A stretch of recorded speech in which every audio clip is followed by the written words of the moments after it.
Welcome back, everyone. We're here again at Heart, Soul, and Art, and we have some more items for you. Yes, I think every item we did pretty much should be in your shopping bag this coming holidays. But today we want to talk about something that's a little more musical, a little more calming to our spirits. And I'd love to welcome back again Sharron Ragon, the owner of Heart, Soul, and Art.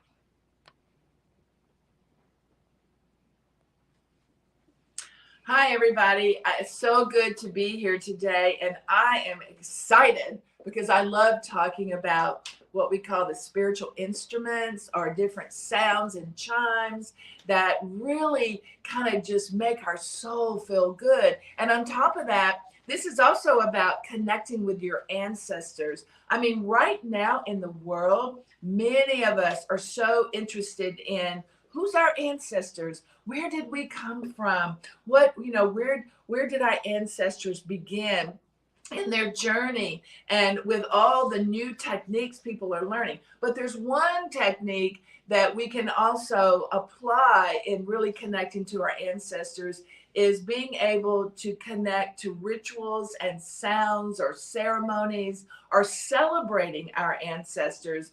And one of the ways that we can do that is with Tibetan bowls. Now, I know it may sound kind of crazy, like what, a Tibetan bowl can help me connect with my ancestors? Well, of course it can. Tibetan bowls have been around for thousands and thousands of years, and the monks use the bowls in their meditations in order to connect not only to their ancestors, but the monks actually connected with the cosmos. So if you are not familiar with Tibetan bowls, these bowls have a beautiful sound. And when you play these bowls, the bowls will put you into a form of meditation that will help you begin to connect to your inner wisdom, to your intuition, and then also beginning to hear the whispers of your ancestors. And there's many ways to connect, but what we want to be able to do is to find the right instrument that works with us, that resonates with us. Now, there's different kinds of Tibetan bowls. This is a brass Tibetan bowl. It's also purple, which is for your crown chakra. And we have an array of Tibetan bowls here today that are all different colors, and each one applies to a particular chakra. We also have quartz bowls, and quartz are breakable, and they are made out of quartz, or they're also infused at times with other stones and crystals.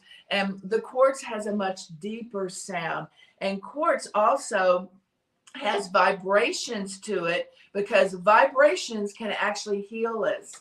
And when you start getting into 432 hertz, which is a key number to know about, once you hit that number, it starts to create a vibration that starts to heal your body. In fact, vibrational medicine is used in the medical industry. And then you probably noticed on the internet a lot of people are doing sound baths.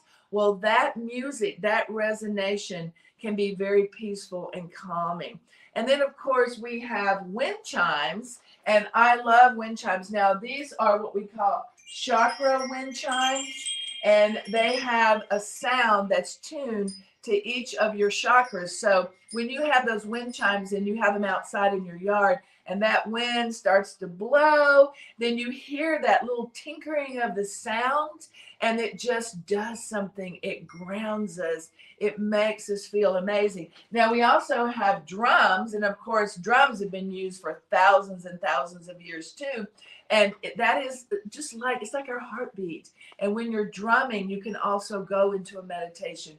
But we have such an array of bowls and chimes, and these are called capiz shells. And capiz shells also give a very whispery, beautiful sound when you have those outside.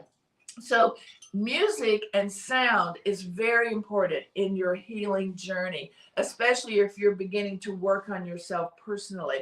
But hey, let's talk about working on ourselves personally. Another way that we can begin to open our intuition is through tarot or oracle cards. Now, I personally love both types of cards, oracles and tarot. And I have two of my favorite decks here today. One is the Shaman's Dream, and the other one is Voyager Tarot. And these are signs and symbols, and these cards can be used to be able to awaken our intuition. Now, one thing I'd like to say about tarot oracle cards, you do not have to be intuitive in order to use them or to learn them. But as you continue to work with them, they will help you open your intuitive self. These cards will help you begin to prime your connection to the universe, your connection to your wisdom, and possibly even the connection to your ancestors. And I know many people have worked on connecting or learning more about their ancestors, and they begin to learn that, wow, my ancestor was an herbalist. My ancestor was a medicine woman. My ancestor was an individual that helped others. And then we realized that we carry that energy also. And with myself, like I get inside my head a lot of times, and when I put on something that's soothing or calming, like it quiets my mind. It's ironic. You think noise would be more chaotic, but it actually like stops me for overthinking. It does. And also too, there's a lot of people think, well, I have to meditate. I have to sit for hours and meditate. And you do not have to do that. In fact, one of the key steps in calming yourself and really just anchoring yourself is just sitting in stillness. Sitting in stillness can be just sitting on a park bench. Sitting in stillness can just be sitting in a comfortable chair in your home, and just for a few moments, maybe 5 minutes, 10 minutes, just allowing your mind to calm itself. And of course, if you have a Tibet bowl or you have a chime or a drum or different things that you could use, that will actually also quiet your mind. And when we're using, say for instance, if we're using a bowl, like is there a certain amount of times we should strike it, or should we just strike it and sit in stillness? Like, what do you recommend? Well, there's no right or wrong way to do this. The only part about this is just learning how to play it. And I'll play it here. I don't know if you'll be able to hear it, but when I play this bowl, you will start to hear like a whirring sound. That's the vibration of the bowl. And then it's for me, I will sit sometimes for half an hour or an hour. I'll play it for a few minutes and then I'll stop and then I'll strike it, and it will bring a nice striking sound. And then I'll strike it again. But there's no right or wrong way about playing these bowls. In fact, just use your creativity and or your imagination. And it's fun to play this for your family, to play it for your children. It actually will calm your children down. But this is a great gift to give someone, that if they want to begin to apply and use this in their family for peace and serenity. And also about the chimes, like I know like it's like good for like if it's storming outside, to calm you down, right?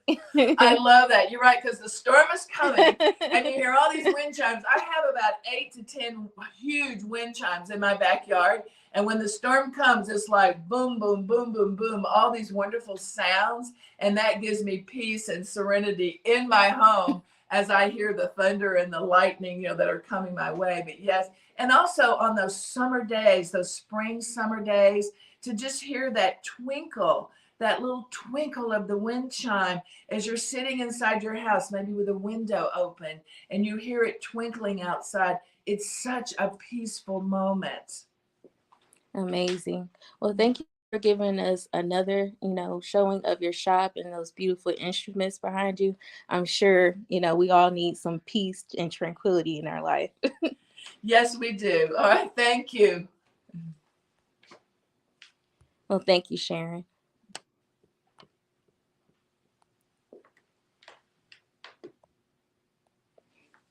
Well, that wraps up everyone for part 3.